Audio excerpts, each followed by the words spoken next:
The morning dew still clung to the petals when Rosie Chen arrived at the Blackwood estate. She carried her worn canvas bag filled with pruning shears, gloves, and a thermos of cheap coffee. The mansion loomed ahead, all glass and steel, but Rosie's world existed in the gardens that surrounded it. 6 acres of carefully cultivated paradise, where she could disappear among the blooms and forget she was just another employee. She'd worked here for 8 months, maintaining the botanical collection that Julian Blackwood's late mother had started. Rare orchids, exotic ferns, heritage roses that required constant attention. The job paid better than the community garden where she'd worked before, and the best part was the solitude. Nobody bothered her here. Not the house staff who looked down on the dirt girl, not the security team who barely nodded when she passed, and definitely not Julian Blackwood himself. The billionaire owner of Blackwood's Technologies was more myth than man to Rosie. She'd seen him exactly 4 times in 8 months. Always from a distance, always surrounded by people in expensive suits, always looking like he'd rather be anywhere else. His face was sharp, handsome in a way that seemed carved from ice rather than born from warmth. Dark hair, darker eyes, and a presence that made everyone stand a little straighter. Rosie preferred the flowers. They didn't judge, didn't demand, didn't make her feel small. She was elbow-deep in soil, potting a temperamental ghost orchid, when someone cleared their throat behind her. Patricia, the head of household staff, stood at the greenhouse entrance, looking uncomfortable. "Rosie, there's been a change to tonight's charity gala," Patricia said, wringing her hands. "We're short-staffed for the garden tour. Mr. Blackwood wants you to be available to answer questions about the rare specimens." Rosie's stomach dropped. "I'm not really a people person, Patricia. Can't someone else it's not a request? Be at the South Garden entrance at 7. We're something presentable." Patricia's tone softened slightly. "There's a dress in the staff quarters that should fit. It's just for a few hours." When Patricia left, Rosie sat back on her heels and sighed. She'd taken this job specifically to avoid situations like this. Crowds made her anxious. Small talk exhausted her. And the thought of wealthy strangers asking her questions while judging everything from her accent to her appearance made her want to hide in the potting shed until morning. But she needed this job. So at 7 o'clock, wearing a simple navy dress that was slightly too big, Rosie positioned herself near the Heritage Rose Garden and prepared for an uncomfortable evening. The guests arrived in waves of designer, perfume, and practiced laughter. Rosie answered questions about soil pH and pruning techniques with quiet efficiency, trying to make herself as forgettable as possible. Most people smiled politely and moved on. A few actually seemed interested in the plants rather than just showing off their knowledge. Then Vincent Caruso appeared. "Well, aren't you a refreshing sight?" he said, his smile too wide, too practiced. He was handsome in an obvious waist-slicked back hair, expensive watch, cologne that announced itself 3 feet away. Vincent Caruso, real estate development. "And you are?" "Rosie? I take care of the gardens, just Rosie." "No last name?" He stepped closer, invading her space. "You know, I'm developing a new luxury hotel downtown. We're planning an indoor botanical garden for the atrium. Maybe you could consult. We could discuss it over dinner." Rosie's face heated. She wasn't used to this kind of attention, and she definitely didn't want it from this man. "I'm really just the gardener. Mr. Caruso, I'm sure there are better consultants. I doubt that." His hand reached toward her arm. "She's busy." The voice cut through the garden noise like a knife through silk. Everyone within earshot fell silent. Julian Blackwood stood 5 feet away, and for the first time, Rosie saw him up close. The photographs didn't capture the intensity of his gaze or the tension in his jaw. He looked at Vincent Caruso the way someone might look at a stain on an expensive carpet. "Blackwood. I was just complimenting your gardener's expertise," Vincent said, his smile not quite reaching his eyes. "Rosie is the senior botanical curator." "Not the gardener," Julian said, each word precise and cold. "And she's needed elsewhere." "Excuse us?" Before Rosie could process what was happening, Julian's hand was at her elbow, gentle but firm, guiding her away from Vincent and the growing crowd of onlookers. They walked in silence through the rose garden, past the lily pond, until they reached the quiet sanctuary of the orchid greenhouse. Only then did Julian release her arm and step back. "I apologize if I overstepped," he said, though his tone suggested he wasn't particularly sorry. Vincent Caruso is a predator who preys on people he perceives as vulnerable. "I couldn't stand by," Rosie found her voice. "Thank you, but I could have handled it." His dark eyes studied her face, and she fought the urge to look away. "Could you? I've dealt with entitled men before, Mr. Blackwood." Something flickered across his expression. "Julian, if you're going to accuse me of being entitled, at least use my first name." Despite herself, Rosie almost smiled. "You are entitled. You own all of this, but I don't own you," he said it quietly, almost to himself. Then, as if realizing he'd revealed too much, his expression shuddered. "You should return to the house. The garden tour is ending." Rosie nodded and turned to leave, but curiosity made her pause at the greenhouse door. "Why did you correct him?" "About my title?" Julian's jaw tightened. "Because in the 8 months you've worked here, you've saved 3 specimens my mother spent years cultivating. You've expanded the orchid collection and created the most beautiful garden space I've ever seen. You deserve recognition for that work. You noticed?" The words escaped before she could stop them. His eyes met hers, and for a brief moment, the ice melted. "I notice everything that matters in my house, Rosie." Then he walked past her into the night, leaving her standing alone among the orchids with her heart beating strangely fast as she made her way back to the staff quarters. Rosie couldn't shake the feeling that something fundamental had shifted. For 8 months, she'd been invisible, safe in her anonymity. But Julian Blackwood had seen her now, and from the dangerous jealousy that had flashed in his eyes when Vincent touched her, Rosie suspected that being visible in his world might be more complicated than she'd ever imagined. The morning after the gala, Rosie arrived at work determined to forget the entire evening. Julian Blackwood had simply been protecting his reputation by removing an uncomfortable situation. Nothing more. She repeated this to herself while mixing fertilizer, while deadheading roses. While checking the irrigation system, she almost believed it until she looked up from the lily pond and found him watching her. Julian stood near, the Japanese maple. Dressed in casual clothes, she'd never seen him wear dark jeans and a gray sweater that made him look almost human. Almost. "Don't you have a company to run?" Rosie asked before she could stop herself. "Oh. I work from home on Fridays." He walked closer, hands in his pockets. "What are you doing?" "Testing the pond pH. The koi have been sluggish." "I didn't know we had koi." Rosie wiped her hands on her work pants. "Your mother ordered them from Japan 3 years ago. They're prize specimens worth about $15,000 each." Julian's eyebrows rose. "And you know this how?" "Because I read her garden journals." She kept detailed records of every plant and animal on the property. Rosie hesitated, then added she had beautiful handwriting. "You can tell she loved this place." Something painful crossed Julian's face. "She did. The garden was her sanctuary when my father—" When things were difficult, they stood in awkward silence until Julian cleared his throat. "I'm sorry about last night. Caruso can be aggressive. You already apologized. I'm apologizing again. Properly this time." He met her eyes. "I don't like seeing people take advantage of others, especially not people who work for me. Is that all I am?" "Someone who works for you." The question surprised them both. Rosie felt heat rush to her face. Why had she asked that? What answer did she expect?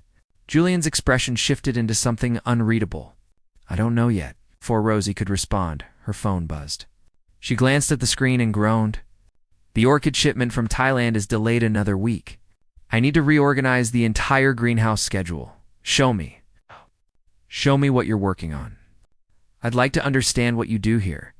For the next hour, Julian followed Rosie through the gardens as she explained her work. He asked intelligent questions, remembered details, and actually seemed interested. Not in her, she reminded herself, but in the property his mother had loved.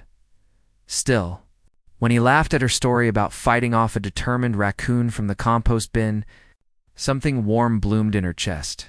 They were examining a rare climbing hydrangea when Dominic Hartley appeared on the garden path. He was one of Julian's business associates, someone Rosie recognized from previous visits. Tall, blonde, with the kind of confidence that came from old money and private schools. Julian. "Didn't expect to find you playing in the dirt," Dominic said with a grin. Then his eyes landed on Rosie. "And who's this? Don't tell me you've been hiding such beauty in the bushes." "This is Rosie Chen, our botanical curator," Julian said, his voice cooling noticeably. Dominic's smile widened. "Curator. Fancy title for a gardener. Though I suppose with a face like that, you could call yourself anything?" He winked at Rosie. "I'm renovating my penthouse. Maybe you could suggest some plants? We could discuss it over drinks." Rosie's stomach tightened. Here we go again. "I'm quite busy, Mr. Hartley. Perhaps she's busy now." "Too," Julian interrupted, his voice sharp as broken glass. "We have work to finish." Dominic raised his hands in mock surrender. "Easy, Jules. I was just being friendly. Find someone else to be friendly with." Julian's tone left no room for argument. After Dominic left, mumbling about a business call, Rosie turned to Julian with growing frustration. "You can't keep doing that." "Doing what?" "Scaring away anyone who talks to me." Dominic was just being polite. Dominic was hunting. Out. "And I don't like it." "Why do you care?" "Like you said, I just work for you, that's not." Julian ran a hand through his hair, frustration evident. "You're right. I apologize again. I don't know what's wrong with me lately." But Rosie saw it clearly now. The tension in his shoulders when other men approached her. The way his gaze tracked her movements. The jealousy he couldn't quite hide. "You're not used to not having control," she said softly. His laugh was bitter. "No, I'm not. So what am I to you, Julian? A problem to solve? An employee to protect? What?" He stepped closer, close enough that she could smell his Colin cider and something darker. "You're someone I can't stop thinking about.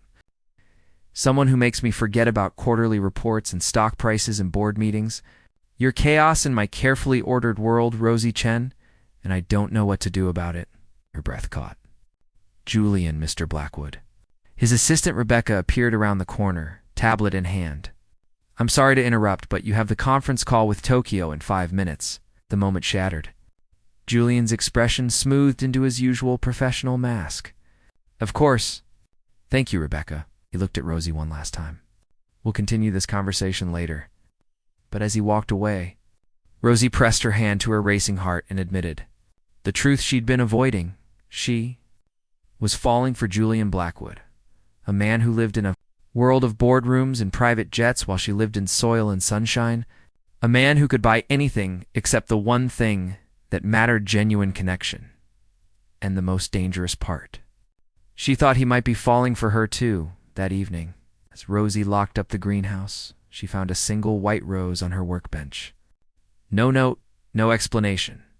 Just a perfect bloom that hadn't been there that morning. She picked it up carefully, inhaling its sweet scent, and smiled despite herself. Maybe different worlds could collide. Maybe chaos wasn't always bad. Or maybe she was about to get her heart broken by a billionaire who collected rare things and eventually lost interest. Only time would tell which thorn would draw blood first. 3 weeks had passed since the white rose appeared, and in that time Rosie's world had shifted on its axis. Julian found reasons to walk through the gardens every day. Sometimes he brought coffee, and they'd talk about everything and nothing. Other times he simply worked beside her in companionable silence. Pulling weeds in $1,000 shoes without complaint, the staff had noticed. Whispers followed Rosie through the mansion. Some looked at her with pity, others with judgment. Patricia warned her gently that Mr. Blackwood had a reputation for brief fascinations, that it burned bright and faded fast. Rosie tried not to care, tried not to notice how her heart jumped when she heard his voice, tried not to remember the almost kiss that had happened in the greenhouse last Tuesday. Interrupted by an emergency board meeting, she was failing miserably at all of it. Then Natasha Volkov returned. Rosie was transplanting seedlings when a sleek black car pulled up to the mansion. A woman emerged wearing designer everything dress, heels, sunglasses that probably cost more than Rosie's monthly salary. She was stunning in an intimidating way, all sharp edges and practiced elegance. Who's that? Rosie asked Miguel, one of the groundskeepers. Miguel grimaced. Trouble. That's Natasha Volkov, Julian's ex-fiancée. They were together for 3 years, broke up about 6 months ago. Word is she cheated with a Russian oil tycoon, but now she wants Julian back. Rosie's stomach dropped. Oh yeah. Oh. Miguel gave her a sympathetic look. Be careful, Rosie. Women like that don't fight fair. He was right. Natasha appeared in the garden that afternoon, picking her way across the grass like it might stain her shoes. Rosie was watering the roses when the woman's shadow fell across her work. So you're the little gardener Julian's been amusing himself with? Natasha said. Her accent turning the words into weapons, Rosie straightened, meeting her gaze. I'm the botanical curator. Yes. How sweet. You even have a fancy title. Natasha's smile was cold. I'm sure Julian told you all about me. We're reconciling, by the way. He was devastated when I left, but he's forgiven me. We'll be announcing our engagement again next month. That's between you and Julian, is it? Natasha stepped closer. Let me give you advice, dirt girl. Men like Julian don't end up with women like you. You're a phase. A distraction. I'm his future, same social circle. Same values, same world. You're just playing pretend in his garden. Each word hit like a slap, especially because part of Rosie feared they were true. She and Julian existed in different universes that had temporarily collided. Eventually, gravity would pull them apart. If you're so confident, why are you here threatening me? Rosie asked quietly. Natasha's eyes flashed. Because Julian has always had a weakness for broken things he thinks he can fix. Just don't be surprised when he gets bored and throws you away like the rest. After she left, Rosie sat down hard on the garden bench, hands shaking. She'd been fooling herself. Julian Blackwood's world had no place for a girl who grew up in foster care, who chose flowers over college, who got dirt under her fingernails and couldn't tell Prada from Target. That night, Rosie wrote her resignation letter. 2 weeks' notice, professional and polite. She'd find another job, another garden where she could be invisible again, where her heart would be safe from billionaires and their complicated lives. She left the letter on Patricia's desk before dawn and threw herself into her work. Trying not to cry among the roses, she made it until noon. Thunder rolled overhead as dark clouds swallowed the sun. Rosie was securing the delicate orchids when she heard the greenhouse door slam open. Julian stood there, soaked from rain she hadn't noticed starting, holding her letter in his clenched fist.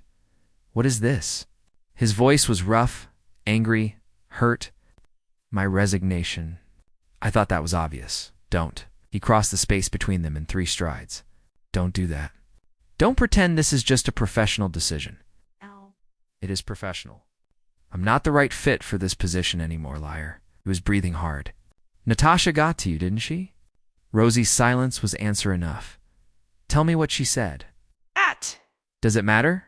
She's right, Julian. We live in different worlds. Whatever this is, it can't work. Why not?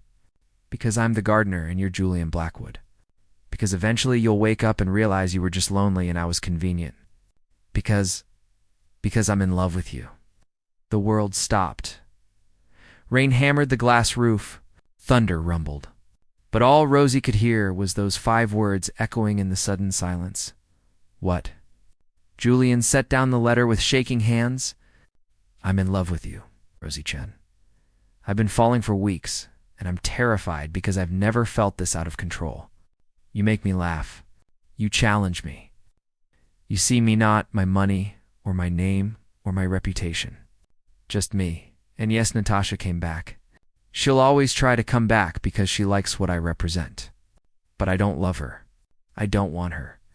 Julian, I want the woman who talks to plants like they're people, who gets excited about soil pH and fights raccoons, who looks at me like I'm human instead of just useful. He stepped closer, voice dropping. I want you, Rosie. Not as a phase or distraction. As my partner, equal. My future, tears spilled down Rosie's cheeks. I'm scared. So am I. His hand cupped her face gently. But I'd rather be terrified with you than comfortable with anyone else. What if your world rejects me? Then we'll build a new world together." When he kissed her, soft and desperate and real, Rosie tasted rain and promises. She kissed him back, fingers tangling in his wet hair, letting herself believe that maybe, just maybe, different worlds could merge into something beautiful. They broke apart breathless. Rosie laughed through her tears. "You're ruining your designer suit?" "I don't care about the damn suit." He pulled her close again. "Say you'll stay. Say you'll give us a chance." "Stay," she whispered. "But only because you asked nicely." His smile was sunshine breaking through storms. Later that evening, after the rain stopped, Julian called an emergency family dinner.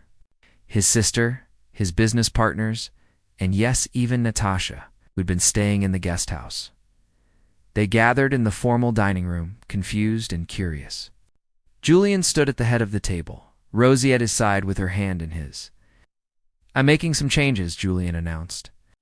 "First, Natasha, you need to leave tomorrow. We're done permanently. Second, I'm promoting Rosie to Director of Botanical Sciences, with full creative control over the estate gardens and a substantial salary increase." Gasps and whispers filled the room. Natasha's face turned red. "And third," Julian continued, squeezing Rosie's hand, "I'm going to spend less time in boardrooms and more time in the gardens. Because I've finally found something more valuable than profit margins." He looked at Rosie with such open affection that her heart swelled. "I found someone worth growing with." The next morning, Rosie arrived at work to find Julian already in the greenhouse, dirt on his expensive jeans, carefully planting a rare midnight orchid beside her workbench. "What are you doing?" she asked, smiling. "Planting our beginning," he said simply.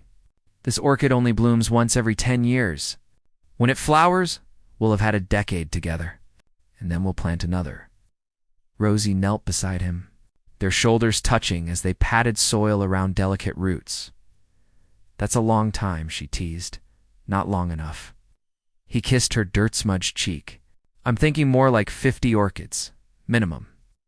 As they worked together in the morning light, surrounded by growing things and new possibilities, Rosie realized something profound. She'd spent her life making things grow, coaxing life from seeds, nurturing beauty from soil. But she'd never expected to bloom herself, until a jealous billionaire had looked past her invisible walls and seen someone worth fighting for. Some love stories started with grand gestures. Theirs started with jealousy, grew through stolen moments in a garden, and bloomed into something neither of them had expected. Something real, something lasting, something worth getting a little dirt under your fingernails for.